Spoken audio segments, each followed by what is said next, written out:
ngolaba wano nesimbye mbululu bw'abavubuka noonya obululu district 27 ezikola Buganda nosula ebuvuma nosula egindi nosula biwoteri nosula mu motoka ewamu wogenze tolina na wakusula amazzi gonna awamu gakubutudde ewalala because you're in the struggle for real things. Ndi mu struggle eya future esuka ku Facebook likes please. Mwabamanye nnyo okuvoola abantu kantwala omukisa guno nammwe mbatereze mulekerawo kwesibanga ku bantu you hate so and so you're jealous of nedda nnyo omuntu wammwe temumusibaako. I'm not nga mmaliriza abalabye byenjogedde ne mubiwuliriza njagala okwongera okutangaaza mu kintu ekimu. Omanyi Nakazibu bwe yayogera bye yayogera bafolowa be oba yabaweerezanga ku peegi yange oba bajjabuzi oba babadde ki ne batandika omuze ndowooza ogw'okukimba ng'oluyimba n'okukintuuma tiggwe olina obujja ku Nakazibwe you are jealous of Nakazibwe pala please. Mu mawulire ge Uganda kati kino nakyo kankibayambe nkyogerere ddala kubanze sikola nnyo video zino. I write, people read my writings naye ndowooza mubadde temundabangako nga nkoze video ninjiteeka ku Facebook oba ku mikutu gyange nga yange naye kati ndowooza nakino kankibagambire ddala.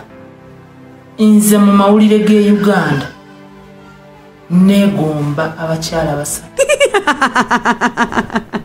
negomba Joyce Baagala NBS kubanga mukyala ate yakulira amawulire. Negomba Josephine Kalungi mukyala yakulira amawulire. Emyaka 7 emabega bwe nava ku NTV naleka Josephine Anka musomi w'amawulire.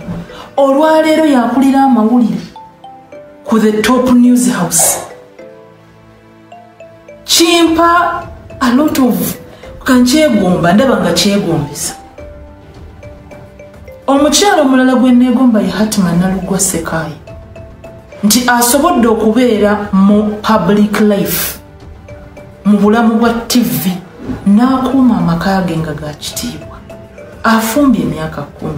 Temulabangako Hatman nga alengeza bbaawa muteeka buli wamu amukolamu temulabangako baana be nga abafudde ekyokukuŋŋaanya likes. Afumbye emyaka 10 era ategeka anniversary celebration. Aina business ye ya catering, alima, aina ennimiro ze nnungi nnyo. Business ye akola emikolo eminene kuba bbaawe mugagga ayina mikwano gye bagagga. Asobodde okuuma obufumbo bwe nga buli intact. N'abujja mu drama n'abufuula scandal free. Mwegomba kintu kyegombesa ate n'amawulire ge n'asigala nga agakola. Ng'oggyeko abo ate nga nabo si beegomba nti mbayinako ennugu. Mbeegomba as references. Timukwebuulirira okwange okutonotono. Ngamba Josephine has grown. Afuuse mukyala w'amaanyi. Look at Hatman. In my own references, reflecting ku bulamu bwange. They are references. Naye ate era nabo sinzaga nti mbalinako ennugu. Mu basajja neegomba Morris Mugisha. Kubanga nagenda okuva ku NTV nga Morris Anga. Olwaleero Mugisha ku NTV yennyini yaleka rising in ranks. Olwaleero deputy managing director wa National Broadcaster ye Uganda Broadcasting Corporation. Yonna si TV yokka yonna ne radio zonna zeetwala na buli kimu. To me that is growth. Tinze gwe naleka afuna we milioni 2 oba 3 essaawa eno ali mu milioni 20 akuumibwa ayina emmotoka ayina ennyumba eya gavumenti ayina biki okusinziira ku status gy'aliko. To me that is growth. Nze bwe mba wakwegomba muntu seegomba nze kyokola na byokola neegomba kiki okifunyeemu kikututte empaka wa. So bambi abagamba nti Namere alina ayiwalana Nakazibwe. Please organize your brains. Sirina kyemumpalanya. She's a TV presenter in the struggle, a single mother like so many of us. Sirina na tekiriiwa simuwalana kubanga yagenda okukola bye yakola nga simuyinaako lutalo simuwalana era nakati namunyiigira but I can't say I hate her nti bwe mulaba wali ngamba bamutta aveewo no it's just that era ng'omuntu yenna okusinziira ku bye yampaayira namunyiigira naye simulinaako nti nze nnyinza okuba n'ennugu ku nnakazibu kuki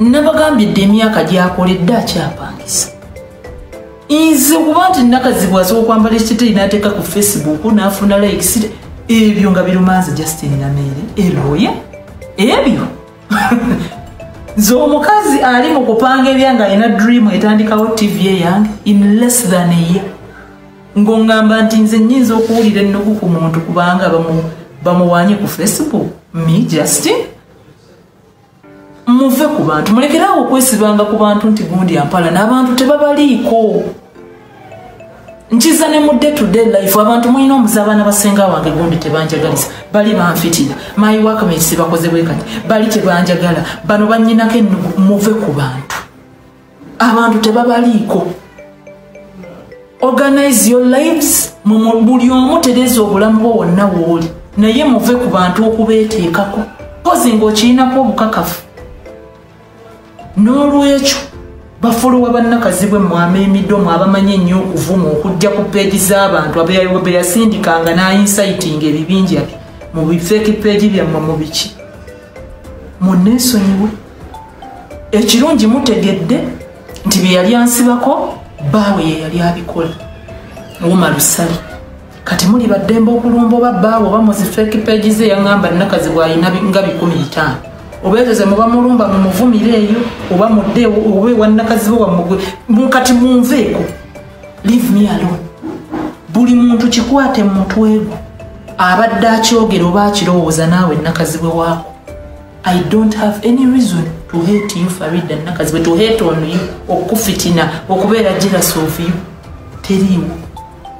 teriiwo nkubuulidde abakyala mu Uganda benneegomba omukyala mu Africa gwe neegomba bamuyita Mutola Jaledi Keyinde alina degree ya biochemistry ku mutwe mugagga abeera mu maka lubiri bali tebalina mansions balina 2 palaces and she's only 40 kumpi mwenkana emyaka she's only 40 aweredde abaana be afumbye makage married to a responsible man a pilot abadde mu Time magazines all sorts of what she has lived a fulfilled life I check out Omutola almost every day mogoberera you know to the extent nti namukolako n'omukwano over time so police munzije mu levels eziwala n'abantu tikubanga oli Facebook champion nedda ebiroote byange birala nnyo ngolaba wano neesimbye mbululu bw'abavubuka noonya obululu district 27 ezikola Buganda nosula ebuvuma nosula egindi nosula biwoteri nosula mu motoka ewamu wogenze tulina na wakusula amazzi gonna awamu gakubutudde ewalala because you're in the struggle for real things ndi mu struggle eya future esuka ku Facebook likes please mwabamanyi nnyo okuvuula abantu kantwala omukisa guno nammwe mbatereeze mulekerawo okwesibanga ku bantu you hate so and so you're jealous of nedda nnyo omuntu wammwe temumusibaako I'm not